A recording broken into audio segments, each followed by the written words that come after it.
देखिए, देश में आज कई राज्यों में वित्त वर्ष 2025-26 के लिए बजट पेश हुआ।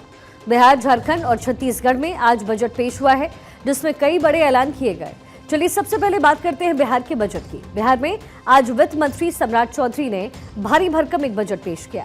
बिहार में आने वाले वक्त में विधानसभा का चुनाव होना है, ऐसे में ये जो बजट है उसमें हर वर्ग का ध्यान रखने की कोशिश हुई।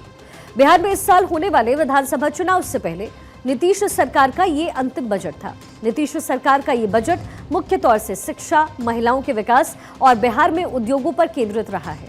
वित्त मंत्री सम्राट चौधरी ने अपने बजट भाषण की शुरुआत प्रधानमंत्री मोदी के मंत्र सबका साथ और सबका विकास के साथ किया। तो इस दौरान उन्होंने बिहार सीएम नीतीश कुमार के संकल्प को भी सामने रखते हुए उसकी जमकर तारीफ की। सम्राट चौधरी ने बिहार के लिए इस बार तकरीबन 3,16,895 करोड़ रुपए का बजट पेश किया, जो कि पिछले वित्तीय वर्ष के बजट आकार से 38,169 करोड़ रुपए ज्यादा है। इसके साथ ही नीतीश सरकार ने बढ़े हुए बजट का प्रयोग राज्य के अलग अलग क्षेत्रों में विकास के लिए करने की बात भी कही। बिहार के बजट को प्रस्तुत मैंने किया। आदरणीय नीतीश कुमार जी के नेतृत्व में,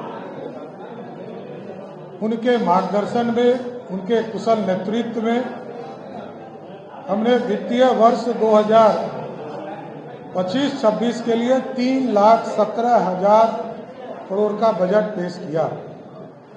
इसके साथ साथ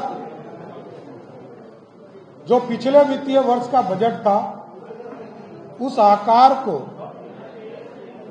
की जो बढ़ोतरी हुई 2,78,725 करोड़ से बढ़ाकर 38,169 करोड़ रुपया अधिक हम लोगों ने इसमें करने का काम किया। बिहार विधानसभा में बजट पेश करने से पहले बिहार के वित्त मंत्री सम्राट चौधरी ने अपने घर में पूजा पाठ की, साथ ही भगवान का आशीर्वाद भी उन्होंने लिया। घर में पूजा पाठ के बाद वित्त मंत्री विधानसभा के लिए निकले। एक लाल बैग लेकर के वित्त मंत्री सम्राट चौधरी बिहार विधानसभा पहुंचे, जहां उन्होंने ये बजट पेश किया है। बजट भाषण में उप मुख्यमंत्री और वित्त मंत्री सम्राट चौधरी ने बताया कि अगले वित्तीय वर्ष में 2,60,000 रुपए राजस्व प्राप्ति का लक्ष्य है। वहीं इस बजट में बिहार सरकार की तरफ से कई बड़ी घोषणाएं भी की गई हैं। बिहार के इस बजट में निजी निवेश को प्रोत्साहित किया गया।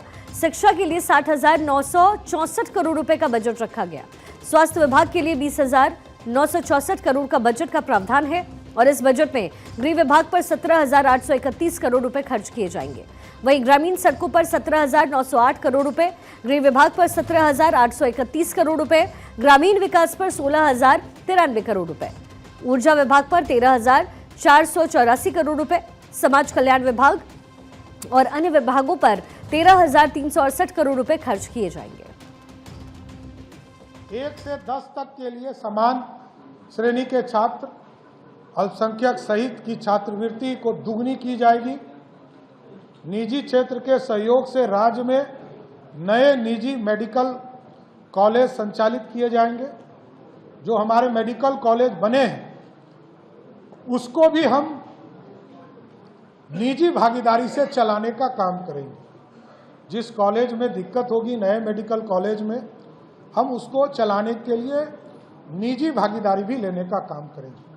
और इसके साथ साथ पीपीपी मोड पर भी कोई व्यक्ति यदि पीपीपी मोड पर हम जमीन उसको उपलब्ध कराएंगे और पीपीपी मोड पर यदि वो नया मेडिकल कॉलेज खोलना चाहे तो हम उसको जमीन उपलब्ध कराकर उसके लिए भी एक पॉलिसी बनाकर स्थापित करने का काम करेंगे।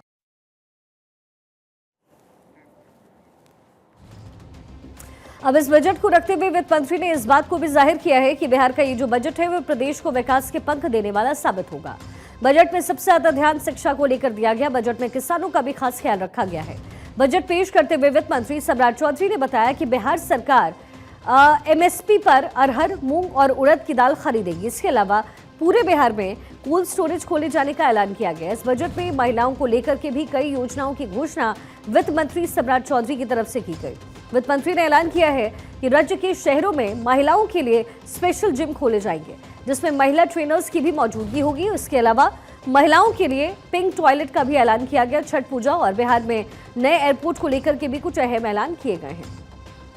छठ पूजा के लिए होम स्टे की सुविधा के लिए सरकार मदद देगी। वहीं पूर्णिया एयरपोर्ट का निर्माण जल्द से जल्द शुरू होगा। अगले 3 महीने में फ्लाइंग सर्विसेज शुरू होंगी। राजगीर, सुल्तानगंज और रक्सौल में ग्रीनफील्ड एयरपोर्ट बनवाए जाएंगे। कुल 8 एयरपोर्ट्स बिहार में आगे बनने वाले हैं। वित्त मंत्री सर डिप्टी सीएम सम्राट चौधरी हमारे साथ हैं बातचीत के लिए। आज बजट पेश हुआ है सर, अपने बजट पेश कर दिया, क्या खास इसमें? लगा दो, बिहार की समृद्धि का काम है और आज नीतीश कुमार जी ने जो बजट बनाया था, जिसको मैंने आज पढ़ा, बिहार की समृद्धि का प्रतीक है। जहां ये 23,000 करोड़ का खटारा बिहार था, आज 3,17,000 करोड़ का समृद्ध बिहार है। इसलिए नीतीश कुमार जी के नेतृत्व में आगे और बिहार बढ़ेगा। बहुत चीजों पर फोकस किया गया, लेकिन इसके बावजूद तेजस्वी कह रहे हैं कि कुछ हुआ नहीं, यही आम बजट में ढकोसला। देखिए, जो खटारा, जिसने बिहार को खटारा बनाया, उनको खटारा ही लगता है। ये बिहार अब समृद्धि की ओर है, देश के अग्रणी राज्यों में से एक है। आप सोचिए कि एक राज्य में 10-10 एयरपोर्ट पर काम शुरू हो रहे हैं, 5-5 एक्सप्रेसवे काम शुरू भारत सरकार ने किया, कई योजना प्रधानमंत्री जी और मुख्यमंत्री जी शुरुआत कर रहे हैं। तो बिहार आगे बढ़ रहा है। वहीं 2027 तक बिहार के किसी भी कोने से 4 घंटे में पटना पहुंचने का टारगेट रखा गया है। आने वाले वक्त में बिहार में चुनाव है। बजट के जरिए सरकार ने प्रदेश में विकास की राह तैयार करने का प्लान बनाया। तो इस बजट के जरिए बिहार सरकार की नजर जहां प्रदेश में आने वाले चुनाव पर थी, तो वहीं सरकार की कोशिश यही रही कि बजट से ज्यादा फायदा जनता को हो, जिससे सरकार के लिए प्रदेश में माहौल भी अच्छे से बन सके।